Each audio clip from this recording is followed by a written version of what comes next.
Hey guys, man, we just talk a little bit of boxing. It's gonna be really quick because I gotta get out of here. But a couple things I want to talk about. The first one is, again, I want you guys to check out Master Boxing, Coach Eric Bradley. I want you also to check out Precision Striking, which is with another boxer who helps you. One of the things in Precision Striking, you can do a search for it. How to box a taller boxer who has a jab, who's stiff arming you. Stiff arming, what is that? So let me show you what stiff arming is. So here I am, and I'm just gonna kind of blow this back a little bit so you can see. So here I am, and I throw a jab, and I keep my jab out there. All right, I'm southpaw stance, so I throw the jab, and I keep the jab out there. It's just out there in your face, and then I pull it back, but I keep it out there, so I'm kind of sticking it out there, and it's constantly getting in front of your face like this. So if I stick a jab out, and I'll keep on doing that. So your reaction, let's say I do that to you, right? I stick this jab out at you, right? Your reaction will be to do this, to jerk backwards and actually move away from the shot, right? And by doing that, what the guy does is he makes you reset your range. And if you're the shorter fighter with a shorter reach, it makes you push back, push outside. Now, most boxers, what they do is they try to parry the punch or just make contact with the punch, tap it down, whatever.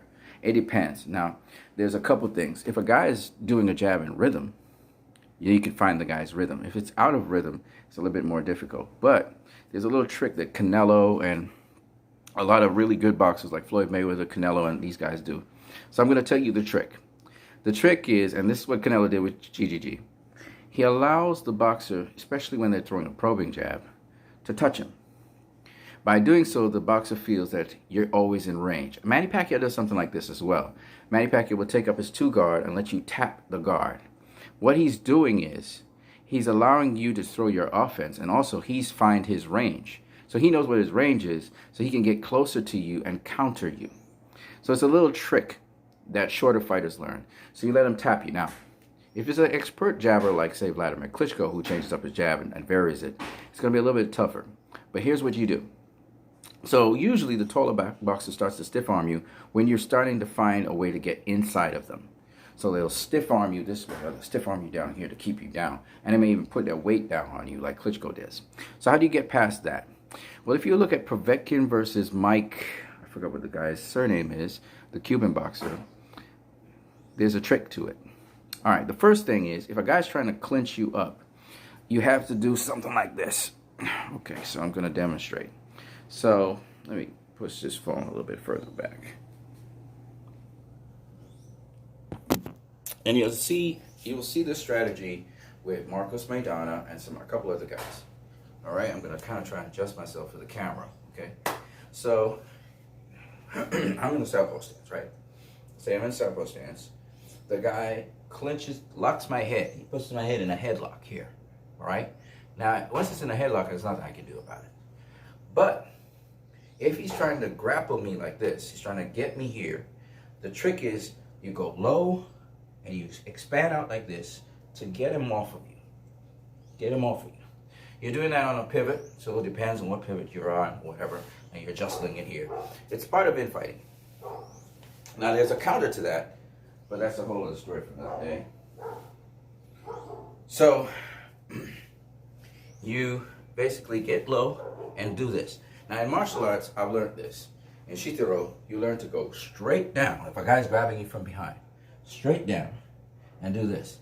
It causes the guy to go with you, and he'll hit his head on the ground, and he'll damage himself severely, okay? That means if you have to get low, you have to learn how to squat in boxing. Get very low. If you look at guys like, on the ground. So if you look at guys like Floyd Mayweather and so on, and even Errol Spence Jr. against Mikey Garcia, these guys get really low, okay? They slide in, and they commit to their jabs or whatever they're doing. So you have to learn how to change levels. And it takes, again, a lot of work, a lot of practice, a lot of conditioning to do these things. When you're going 3-minute rounds in a ring, okay, you see I'm starting to breathe hard. I haven't even done 10 seconds, okay? When you start to do that, takes a certain conditioning. And every single movement you do with your body, you have to train yourself to do those things. Otherwise, the muscles there are not going to be familiar with it. So the guys who take about sparring, that's cool. But you have to practice different techniques and movements. Coach Eric Bradley, the fight doctor, master of boxing, teaches you the different footwork, the different foot drills. As we all know, footwork is everything in boxing. It's the foundation of boxing. Your stance and your footwork is the foundation of boxing, and you have to have the right stance. So for instance, if I'm here, okay, now you can see me, right? You're seeing me pretty good right now, I think. All right, now I can adjust my stance, okay? But remember, because my feet are in this direction, my body's out here, I can get out of the line very easily. I just adjust myself to where my feet are at, okay? But if my stance is not strong, it doesn't matter. The guy just has to touch me and I'll fall over, okay? Now what happens to some boxers is, take for instance Buddy McGirt versus Mildred Taylor, which I was talking to Coach Eric Bradley about. Sometimes, because of fatigue, the guys don't sit as they were sitting before fresh in their stance. They don't keep their stance proper. So when it's time to really defend yourself and block those punches, right, you can't do it anymore because your stance is wobbly, you're kicking blows, you're weakening up because you're not well conditioned. Conditioning is also another thing. And conditioning calls for training. It calls for a lot of training to get yourself strong. So like when I'm doing squats, for instance, a lot of foot drills, a lot of foot exercises, a lot of things to build these muscle groups here, okay? Because that's what's going to keep you up. You got to have a strong back as well, and so on, right? Because you take punches here. If a guy who's never taken a punch from another boxer, took a punch here, guess what would happen? I'll double over and fall. It doesn't matter that I blocked the punch. Conditioning. You have to train your body to be strong.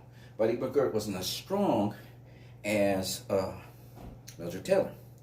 Okay? So Mildred Taylor was able to bully him a bit, use his speed and power to basically break him down. Buddy McGirt was a hell of a lot more skilled than Mildred Taylor, but it didn't matter. A lot of people talk about, I gotta talk about Floyd Mayweather again. A lot of people talk about Floyd Mayweather. And Floyd Mayweather, as we all know, he is a very strong fighter. So a lot of guys go into the ring and they realize they can't bully Floyd like they think they can because he's very physically strong. And he's tough, he's hard. You know, some guys, you punch them and you actually hurt your hand. If I were to punch a guy, you know, really put it into him, you know, right?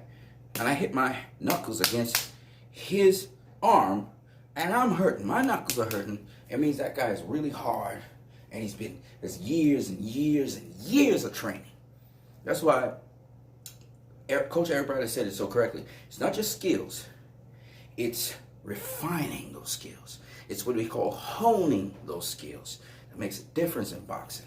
All right, guys? When you say a guy says he hones the skills, it means he's repeating things over and over again, and his muscles are beginning to develop into that thing that he's repeating, and time again they respond a certain way, so that whatever he's doing, naturally the muscles are progressing and getting stronger and building, so that you take more punches and that kind of stuff. He can absorb more shocks, and he knows how to move a certain way to deal with the defense as well as the offense.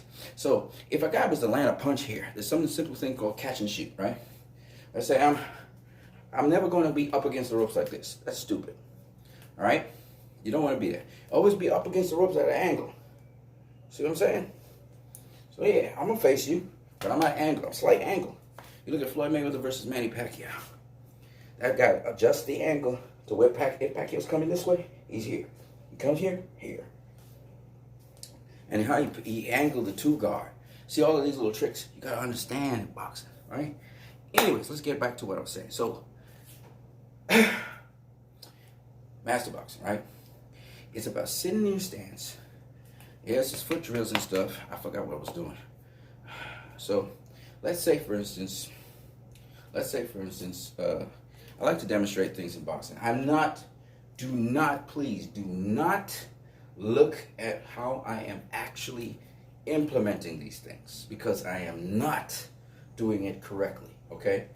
I have a very weak stance, and some of my punches, I'm just giving you the idea, okay? The idea.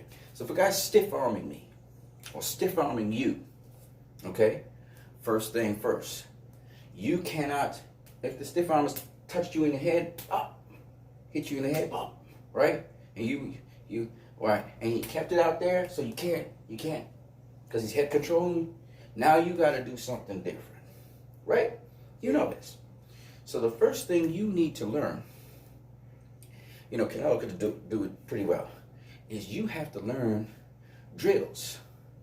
And there are drills for different head slots, okay? There are drills for dipping, right? There are drills for slipping, and there's slip like this, okay? And then there's slip like this. And then there's slip like this. There's the swivel, right? Right? So, but you don't have to exaggerate it so much because you waste so much energy. So that's why I say I'm doing it wrong. I'm just kind of exaggerating it, but it's wrong. Okay? Again, the stance is everything. It comes from your foot. You might be moving your upper body, but it's your feet that make that difference.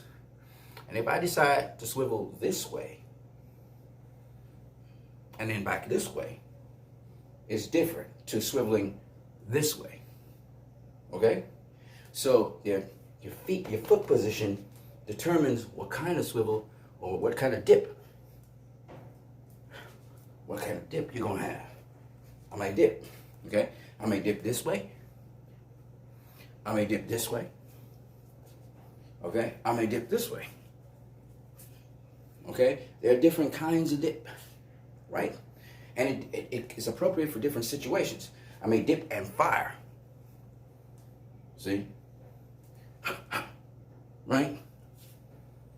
But I must have defense, right? So dip and fire. All right. I might have incoming, so I have to deal with that. Get it back as quickly as possible. Right? Okay. So that's the thing about boxing. I'm giving you guys an idea. Now, what happens with that guy? I'm gonna give you a little tip that precision striking didn't talk about. When you're establishing range, let me get this way, okay? I told you guys about this before. You want to inch it on your opponent, right? You want to find the right range. He starts stiff arming you. That doesn't mean that this foot here mustn't creep in. It's still creeping in. Now you can do, as if you're staying away from that shot. Whoa, but you're creeping in on this foot. Lead foot always creeping in. And what you can do, if you got quick enough feet, is you can start circling a little faster. So he has to turn in on you. Depending on how quickly he can get himself into position determines what you can do. Mike Garcia versus Errol Spence Jr. was trying to implement that. He still got tagged every now and then. But he was trying to circle Errol Spence. Okay, he was doing the orthodox thing. He was trying to circle him this way. Okay, and what he was doing was creeping in. See, I'm creeping in a little closer with my circle. I don't know if you can see that. All right, I'm creeping in. Right? So that's what he was doing. But he needed to follow up on a shot sometimes. And so this is what he was doing. He was changing his stance. He was doing this. Right?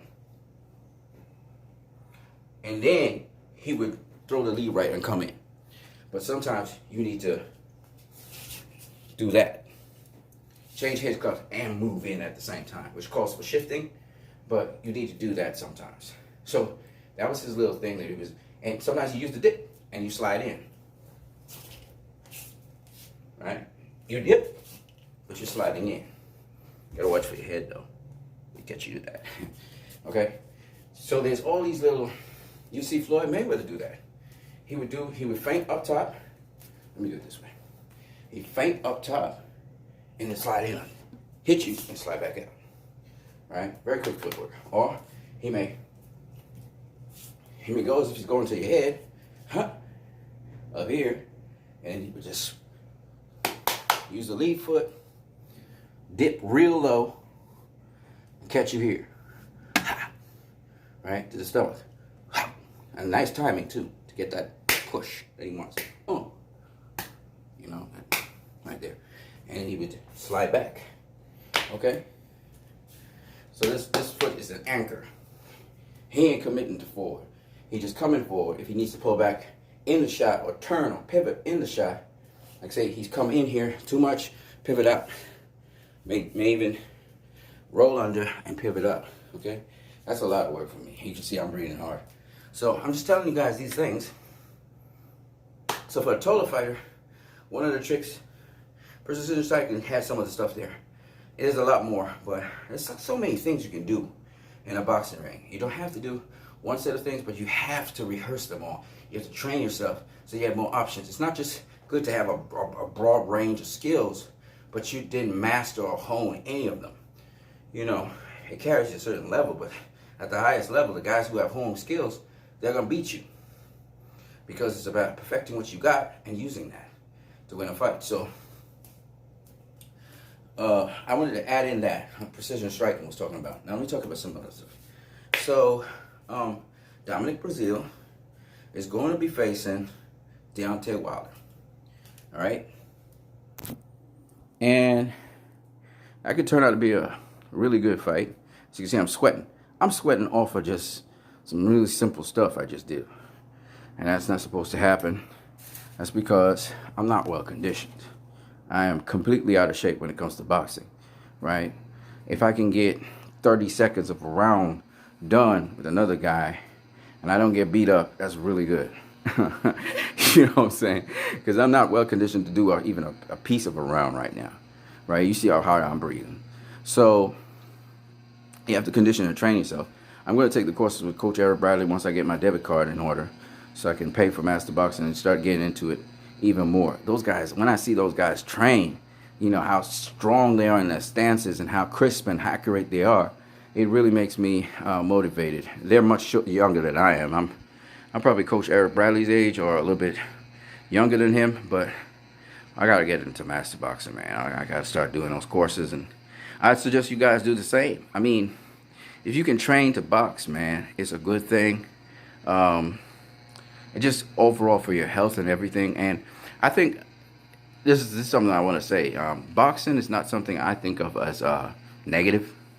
I know you don't go in the ring to play box. You can hurt somebody really badly. But if both of you have trained really well, and the odds of you hurting each other like that to permanently damage each other is limited.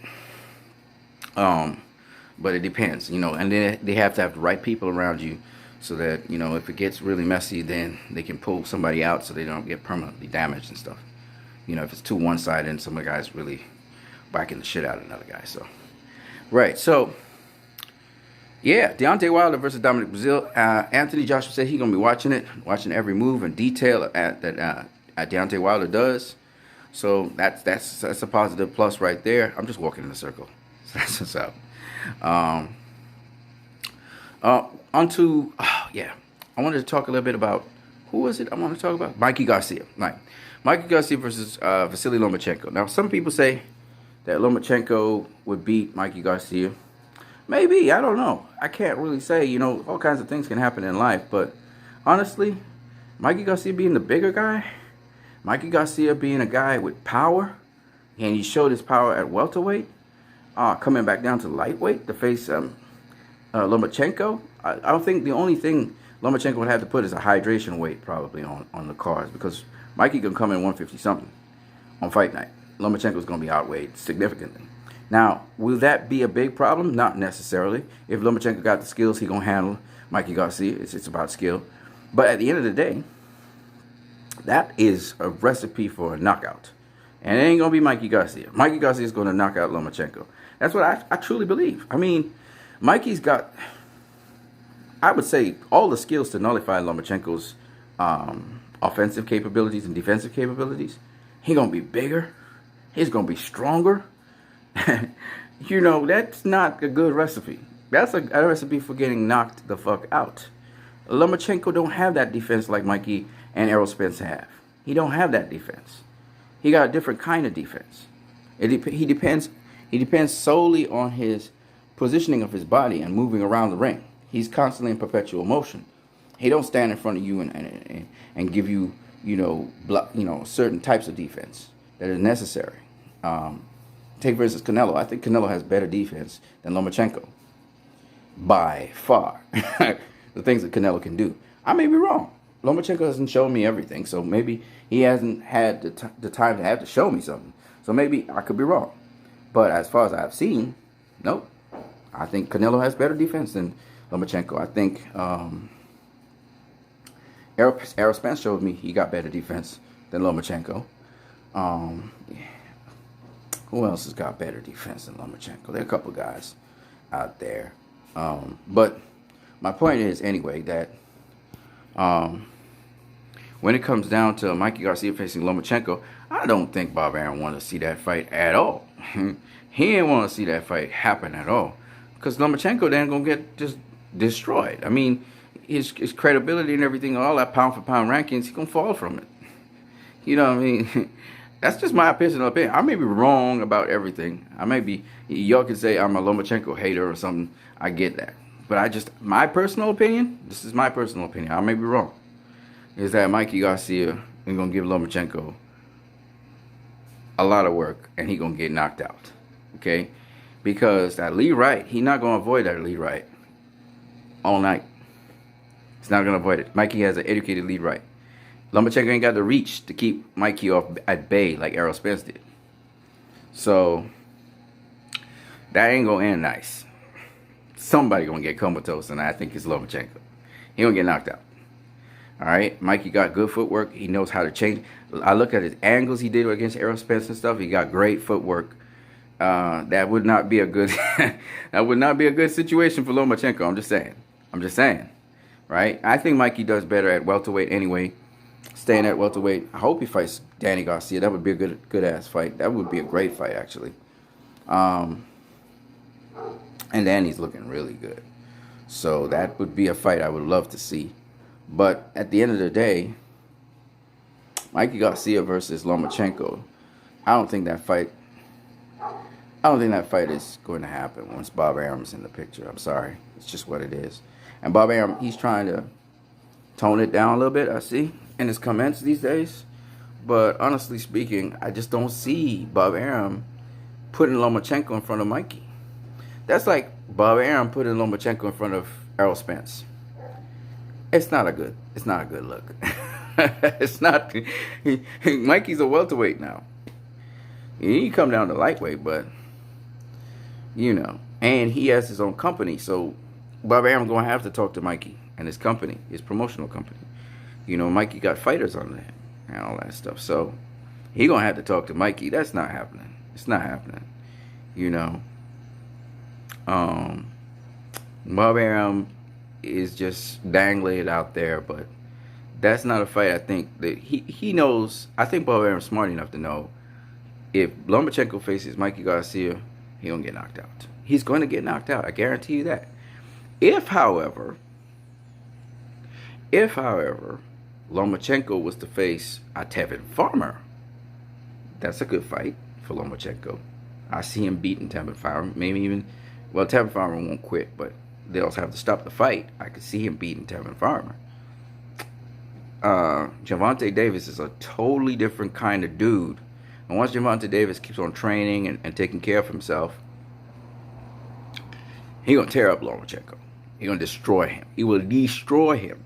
That's somebody Lomachenko needs to stay away from. He's calling Gervonta Davis, but I don't think that's a good idea. I don't think it's a good look. That's just my personal opinion. I may be wrong. I may be absolutely wrong. But that's like a that's like a stronger Floyd, but not Floyd. Because he does a lot of things that Floyd do. The other thing I was seeing online as we were talking, these guys were talking about, I think it was Fight Hub guy, was talking to Roberto Duran about how he would beat Floyd Mayweather's Michigan defense, right? They call it the Philly shell, whatever. And so he's there with the Philly shell, and he's trying to counter right uppercut Duran, and Duran shows, okay, he blocked the 2 punches, he come with 2 more. So he came with, he pivoted around the Philly shell and basically threw, I think, while Floyd is countering with the right, he comes to the body because it opens up a slot there. The problem with that is, Floyd ain't going to stand in front of you, Duran, He's not going to stand. So let me demonstrate so you guys can see what I'm talking about, because it only makes sense when you demonstrate it. All right, so let me go orthodox for a minute. So this is Floyd here, okay? Duran is facing Floyd here, okay? That ain't making sense. So let me do side on. So here, Floyd is side on here, okay? And Duran on this side is here, okay? So what Duran was saying is, when he throws the straight punch, Floyd catch it here. He throws the left hook, he'll catch it here. And then Floyd, he's saying, will come back with something. He catch and shoot. So he'll come back with something, which opens him up here. So Duran is saying that he would, in this right here, he would pivot to the right and catch him there, right? Now the thing about it is that if you know Floyd, first of all, he ain't gonna just stand on a Philly shell like this, right? What happens with his lead foot? What happens to Floyd? Floyd's here. His lead foot's gonna block you from going around him. That's the first point. So if Floyd is shelled up here and leaning back this way and sliding at an angle, you are not gonna get past his foot. So let me do a side here. So here's Floyd. He gonna be something like this. Duran gonna have his lead foot gonna be pinned off. So Floyd is shuffled back. And the other thing about Floyd, he changed distance all the time. He's not gonna stand with Phil. You know, like how his father did it with Sugar Ray Leonard. He just stand up, he just shell up, and that was it. And he even sitting in the stance. You know, he didn't even sit in the stance. There's a difference. See, Floyd sits in the stance. He will walk to you like this, and his stance is, see, and then he may even sit even further into the stance. All of that shit you gotta deal with. Then, if you ever seen Marcos Maidana versus Floyd Mayweather, you would know very well Floyd doesn't have to use that Philly shell. He can resort to the double guard, you know what I'm saying? He can resort to Bernard Whitaker going down and up, dipping. He can do many different things. So it's, a lot of people feel that's all Floyd got. That's not what he's got. He got many different stances, many different things he does. He got this stance, this one. I'm gonna do it inside. He do like this, then he come up, then he come down. All right? He got that stance too. You guys don't, you gotta study the dude, man. He got different stances, all right, for different things. So pay attention, because the dude is not straightforward, straight cut. Oh, he got the Philly shell. Who cares? He uses it, all right, on occasion when it's necessary. But he adjusts, he adapts. So Duran, like Marcos Maidana, would have some success. He's not gonna. First of all, I don't think Duran would catch Floyd to the body. That's the first point. Even though Marcos Maidana did catch him sometimes to the body, I don't think he's gonna catch him to the body like how he thinks he would.